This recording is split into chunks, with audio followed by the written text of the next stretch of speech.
നമ്മളിന്ന് അൺബോക്സ് ചെയ്യാൻ പോകുന്നത് റെഡ്മി പാഡ് SE എന്ന് പറയുന്ന ഒരു ടാബ്ലറ്റാണ്. അടിപൊളി സാധനമാണ്. റിവ്യൂസൊക്കെ അടിപൊളിയായിരുന്നു. എന്തായാലും നമുക്ക് അൺബോക്സ് ചെയ്ത് നോക്കാം. ഇതാണ് കേട്ടോ ബോക്സ്. അടിപൊളി പാക്കിംഗ് ആണ് റെഡ്മിയുടെ. ചൈനീസ് ബ്രാൻഡ് ആയിരുന്നെങ്കിലും നല്ലൊരു പാക്കിംഗ് ക്വാളിറ്റി ഒക്കെ ഉണ്ട്. ബാക്കിൽ അതിൻ്റെ ഡീറ്റെയിൽസ് എഴുതിയിട്ടുണ്ട് കേട്ടോ. 11 ഇഞ്ച് സ്ക്രീന്, അതുപോലെ തന്നെ സ്നാപ്ഡ്രാഗൺ പ്രോസസ്സറാണ്, 8000 mAh ബാറ്ററി ഉണ്ട്, ടൈപ്പ് സി പോർട്ട് ഉണ്ട്, ചാർജിങ് പോർട്ട് ഉണ്ട്. പിന്നെ ബാക്കി ഡീറ്റെയിൽസ് എല്ലാം നമുക്ക് തുറന്നിട്ട് കാണിച്ചു തരാം കേട്ടോ.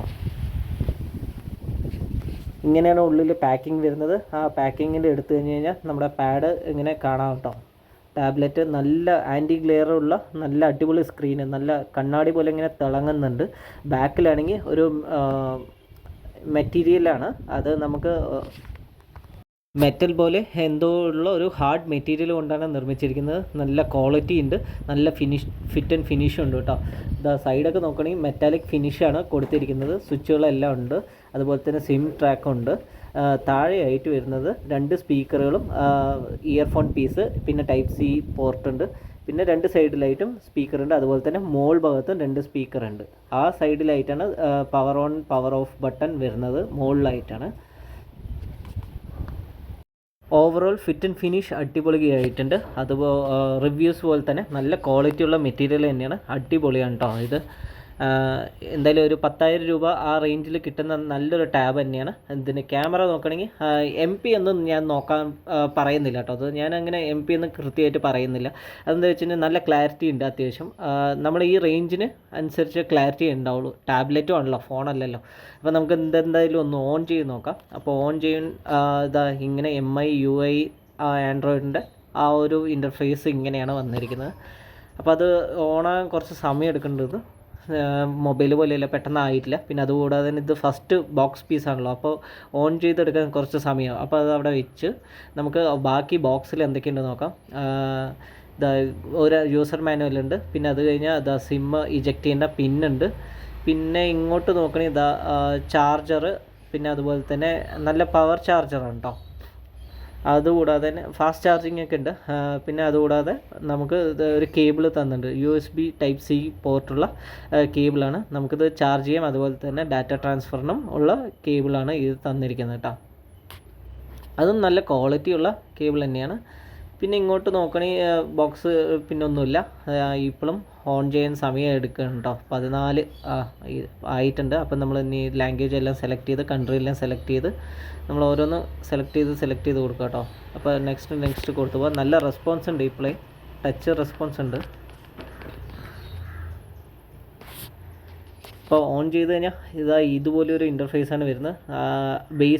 ബേസിക് ആയിട്ടുള്ള കുറേ ആപ്പ് ഓൾറെഡി ഉണ്ട്. യൂട്യൂബ്, അതിൻ്റെ കുറേ സംഭവങ്ങൾ, പിന്നെ നെറ്റ്ഫ്ലിക്സ്, പിന്നെ ബേസിക് ആയിട്ടുള്ള എല്ലാ സംഭവങ്ങളും ഉണ്ട്. പിന്നെ മുകളിൽ നിന്ന് ഡ്രോപ്പ് ഡൗൺ ചെയ്യണേ ഇതാണ് ഇൻ്റർഫേസ് വരുന്നത്. നമ്മുടെ ഫോണിൻ്റെ അതേപോലെ തന്നെയാണ്, റെഡ്മി ഫോണുകളുടെ അതേ ഫീച്ചേഴ്സ് തന്നെയാണ് ഇവിടെ കൊടുത്തിരിക്കുന്നത്. പിന്നെ നമ്മുടെ ഉള്ളിൽ പോയിട്ട് സെറ്റിങ്സിൽ പോവുകയാണെങ്കിൽ ഡീറ്റെയിൽസ് ഒന്ന് എടുത്ത് കാണിച്ചു തരാം കേട്ടോ. അപ്പോൾ നമ്മുടെ എത്ര UI വേർഷൻ ഏതൊക്കെയാണെന്നും ഇതിൽ എത്ര ബാക്കി മെമ്മറി ഉണ്ടെന്നും, 21.5 GB ഇനി ബാക്കി ബാലൻസ് ഉണ്ട് കേട്ടോ മെമ്മറി. അപ്പോൾ അത്രയും വീഡിയോസ് എന്തെങ്കിലുമൊക്കെ നമുക്ക് കയറ്റാം, ഫോട്ടോസൊക്കെ. ഇനി യൂട്യൂബ് എടുത്ത് നോക്കുകയാണെങ്കിൽ നമ്മൾ യൂട്യൂബ് പ്ലേ ചെയ്ത് നോക്കാം കേട്ടോ.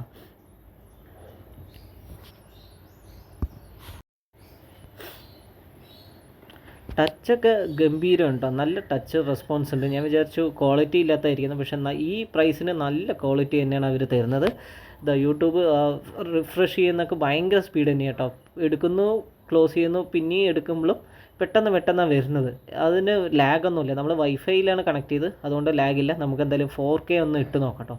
4K ഇതിൽ സപ്പോർട്ട് ചെയ്യില്ല, എങ്കിലും 4K വീഡിയോസ് നമുക്കൊന്ന് യൂട്യൂബിൽ പ്ലേ ചെയ്ത് നോക്കാം എങ്ങനെയുണ്ടെന്ന്. ക്ലാരിറ്റി ഒന്ന് അറിയണമല്ലോ. ഇത് ഓട്ടോമാറ്റിക്കലി ടിൽറ്റ് ചെയ്യും. അപ്പോൾ അതാ കണ്ടില്ലേ, നല്ല ക്ലാരിറ്റി ഉണ്ട് കേട്ടോ. നല്ല അത്യാവശ്യം നല്ല അടിപൊളി ക്ലാരിറ്റിയുള്ള നല്ല സ്ക്രീൻ തന്നെയാണ്. കണ്ടില്ലേ, ഭയങ്കര റെസ്പോൺസ് ചെയ്യണം കേട്ടോ സ്ക്രീന്. അതുപോലെ തന്നെ നല്ല ക്രിസ്പ് ആൻഡ് ക്ലിയർ ക്ലാരിറ്റിയുള്ള സ്ക്രീനും, അതുപോലെ തന്നെ സൗണ്ടും കുഴപ്പമില്ല. ഞാൻ കോപ്പിറൈറ്റുള്ള വീഡിയോ ആയതുകൊണ്ട് കുറച്ച് കേൾപ്പിക്കാവേ. ഈ വീഡിയോക്ക് നല്ല ക്ലാരിറ്റി ഉണ്ട് കേട്ടോ. ഇനി സൗണ്ട് കേൾപ്പിക്കാം. Dolby System. വേറെ ടി വിയുടെ ഒച്ചയും ഇടയിലൂടെ കയറി വരുന്നുണ്ടാവും. എന്നാലും ക്ലാരിറ്റി വൈസ്, അതായത് പിക്ചർ ക്ലാരിറ്റിയും അതുപോലെ തന്നെ വോയിസ് ക്ലാരിറ്റി അടിപൊളി. രണ്ട് സ്പീക്കർ വെച്ച് താഴെ മേലെയായിട്ട് 4 സ്പീക്കർ ഉണ്ടല്ലോ, അതിൻ്റെ ഒരു ക്ലാരിറ്റി ഉണ്ട് കേട്ടോ. ഇനി നമുക്ക് ക്യാമറ ടെസ്റ്റ് ചെയ്യണം. ഇതിന് ശേഷം സാധാരണ മൂവീസൊന്നും ഞാൻ ജസ്റ്റ് ഒന്ന് ഇട്ട് പ്ലേ ചെയ്ത് കാണിച്ചതേ ഉള്ളൂ കേട്ടോ. ചെറിയൊരു ഇത് ബൂസ്റ്റിംഗ് ഉണ്ട്. നമുക്ക് എന്തായാലും ഇനി ക്യാമറ നോക്കാം. ക്യാമറ റിയൽ ലൈഫിൽ എങ്ങനെയുണ്ടെന്ന് കാണിച്ചാൽ ഒരു കൂൾ ടൈപ്പാണ് കേട്ടോ, വാം ടൈപ്പല്ല, കൂൾ ടൈപ്പാണ്. നമുക്കിത് അഡ്ജസ്റ്റ് ചെയ്യാൻ പറ്റും തോന്നുന്നു. ഇത് കണ്ടില്ലേ, ആ പുറകിലുള്ള ചുമരിൻ്റെ കളറും ടാബ്ലറ്റിൽ കാണുന്ന കളറും ചെറിയൊരു വ്യത്യാസമുണ്ട്. ഒരു ബ്ലൂയിഷ് പ്ലസ് വെള്ള വൈറ്റ് ബാക്ക്ഗ്രൗണ്ട് വരുന്നുണ്ട്. പിന്നെ അതാണ് ഒരു കൂൾ മോഡിൽ തന്നെയാണ് അത് വർക്ക് ചെയ്യുന്നത് കേട്ടോ. പിന്നെ ക്ലാരിറ്റി, നല്ല ക്ലാരിറ്റി ഉണ്ട് ക്യാമറയ്ക്കും. അത്യാവശ്യം ഈ റേഞ്ചിന് കിട്ടുന്ന നല്ലൊരു ക്ലാരിറ്റിയുള്ള ടാബ്ലറ്റ് തന്നെയാണ് കേട്ടോ അത്. ഇത് കണ്ടില്ലേ, നമ്മൾ മാറ്റുമ്പോഴും വലിയ ലാഗൊന്നുമില്ല, കറക്റ്റായിട്ട് പിടിക്കുന്നുണ്ട്. നമ്മൾ എന്താ പറയുക, സ്റ്റക്കാകുന്ന പോലെയൊന്നുമില്ല, പെട്ടെന്നാണ് എല്ലാം. അതിൻ്റെ എനിക്ക് തോന്നുന്നു ക്യാമറ സെൻസറും നല്ലൊരു സെൻസർ തന്നെയാണ്. ചെറിയൊരു എഡിറ്റിംഗ് ഒക്കെ ചെയ്ത് കഴിഞ്ഞാൽ ഇതുപോലെയുള്ള വാമർ ടോൺ എഡിറ്റ് ചെയ്ത് കഴിഞ്ഞാൽ ഇതുപോലത്തെ നല്ല ക്ലാരിറ്റിയിൽ കിട്ടും. ഞാനിപ്പോൾ മൊബൈലിലാണ് സൈഡിൽ ഷൂട്ട് ചെയ്യുന്നത്, അപ്പോൾ നമുക്ക് അറിയാമല്ലോ ഏതൊക്കെയുണ്ട് ക്ലാരിറ്റി എന്ന്. ഇത് നമുക്ക് ഇതിൻ്റെ ഫ്രണ്ട് ക്യാമറ ഒന്ന് ടെസ്റ്റ് ചെയ്യാം കേട്ടോ. ഇത് കൈക്ക് ഒതുങ്ങുന്നില്ല, എന്നാലും നമ്മളിങ്ങനെ അഡ്ജസ്റ്റ് ചെയ്ത് കാലിലൊക്കെ വെച്ചിട്ട് ഇങ്ങനെ ഫ്രണ്ട് ക്യാമറ ഒന്ന് ടെസ്റ്റ് ചെയ്യണേ. അപ്പോൾ ഇങ്ങനെയാണ് ഫ്രണ്ട് ക്യാമറയിലും വരുന്നത്. ഫ്രണ്ട് ക്യാമറയിലും അത്യാവശ്യം നല്ല ക്ലാരിറ്റി ഉള്ളതാണ്, അതുപോലെ തന്നെ കൂൾ ടോണിൽ തന്നെയാണ് ഇതിലും വരുന്നത് കേട്ടോ.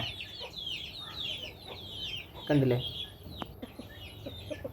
കുറച്ചിങ്ങനെ അടുത്താക്കി ഇങ്ങനെ വാമർ ടോണൊക്കെ ആക്കാൻ പറ്റും. അപ്പോൾ ആ റെഡ്മി അല്ലെങ്കിൽ ആ ഒരു ഫോൺ സീരീസിലൊക്കെ കണ്ട ആ ഒരു പഴയ ടൈപ്പ് ക്യാമറ തന്നെയാണ് ഉള്ളത്. ഇനി ഇതിൻ്റെ ക്ലാരിറ്റി ഒന്ന് നോക്കാം കേട്ടോ. ഒന്ന് സൂം ചെയ്ത് ക്ലാരിറ്റി പോകാൻ നോക്കാം. ഇല്ല കേട്ടോ, ക്ലാരിറ്റി പോകുന്നേ ഇല്ല. അത്രയ്ക്ക് സൂം ചെയ്തിട്ടും ക്ലാരിറ്റി പോകുന്നേ ഇല്ല. അപ്പോൾ നല്ലൊരു ക്വാളിറ്റിയുള്ള സെൻസറുള്ള ക്യാമറ തന്നെയാണ് അവർ യൂസ് ചെയ്തിരിക്കുന്നത്. ആ ഡീറ്റെയിൽസ് നോക്കി എടുത്ത് കാണിക്കുന്നുണ്ട്. ഇതൊക്കെ ആപ്പിൾ ഫോണിൽ ഡീറ്റെയിൽസ് ഉണ്ടാവില്ല, സൂം ചെയ്താൽ ഡീറ്റെയിൽസ് പോകും ആപ്പിൾ ഫോണുകളിൽ. പക്ഷേ ഇതിൽ നോക്കുമ്പോൾ സൂം ചെയ്തിട്ട് അങ്ങനെ ക്ലാരിറ്റി ഒന്നും പോകുന്നില്ല. അത് 5x സൂം ഇട്ടിട്ട് പോലും ആ കോഴികളിലൊക്കെ കളർ കൃത്യമായിട്ട് അറിയേണ്ട. അതുപോലെ തന്നെ ആ ഷാർപ്നെസ്സും ഉണ്ട്. ഇടയിൽ കോഴിയൊക്കെ കരയുന്ന കാരണം ഇതാണ്ടില്ലേ. അപ്പോൾ കോഴിയൊക്കെ കരയുന്ന കാരണം നമുക്ക് അതിൻ്റെ വോയിസ് ക്ലാരിറ്റി എത്രയുണ്ടെന്ന് നമുക്ക് മനസ്സിലാക്കുമല്ലോ. നല്ല വോയിസ് ക്ലാരിറ്റി ഉണ്ട്. വോയിസ് ക്ലാരിറ്റി അതുപോലെ തന്നെ എല്ലാം അടിപൊളിയായിട്ടുണ്ട് കേട്ടോ. പിക്ചർ ക്ലാരിറ്റി അടിപൊളി, ക്യാമറ ക്ലാരിറ്റി അടിപൊളി. ഇനി നമുക്ക് ഇതിൻ്റെ അകത്ത് ഇരുട്ട് റൂമിൽ എങ്ങനെയാണെന്ന് നോക്കാം കേട്ടോ. പെർഫോമൻസ് ഇരുട്ട് റൂമിലാണ് ഇത് കിഡിലുമായിട്ട് എനിക്ക് തോന്നിയത്. കാരണം എന്താ വെച്ച് കഴിഞ്ഞാൽ നിങ്ങൾക്കറിയാം, ബാക്ക്ഗ്രൗണ്ടിൽ നോക്കുമ്പോൾ ഫോണിൽ അത് ഇരുട്ടായി തോന്നുന്നുണ്ട്, പക്ഷേ ഈ ടാബിൽ നല്ല ക്ലിയർ ആയിട്ട് കാണുന്നുണ്ട്. ഞാൻ ഫ്ലാഷ് ഒന്നും ഓൺ ചെയ്തിട്ടില്ല, തനിയെ ഓട്ടോമാറ്റിക്കലി ജസ്റ്റ് ഇങ്ങനെ ക്യാമറ ഓൺ ചെയ്ത് വെച്ചിട്ടേ ഉള്ളൂ. റെക്കോർഡിങ്ങും കൊടുത്തിട്ടില്ല.